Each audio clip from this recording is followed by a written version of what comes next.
sa pambabastos ni Cassie Legaspi sa Katoliko at Biblia sa social media.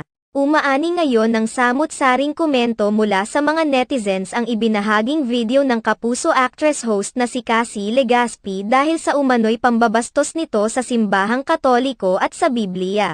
Viral at usap-usapan ngayon ang video na ibinahagi ni Cassie Legaspi kung saan nakatanggap ito ng matinding batikos at pananaway mula sa mga netizens dahil hindi na umano tama ang kanyang content. Makikita sa latest video ni Cassie Legaspi na ibinahagi nito sa kanyang Facebook account ang pagsayaw ni Cassie Legaspi. Sa umpisa ay tila simple lamang na sumasayaw ang Kapuso actress at TV host, subalit bago matapos ang kanyang pagsayaw at ang kanyang pagtwerk ay bigla na lamang niya ipinakit ang Biblia habang sumasayaw. Mapapakinggan naman ang ginamit na music sa background na may pamagat na "Don't Do It". Mapapansin rin na kulay pink ang hawak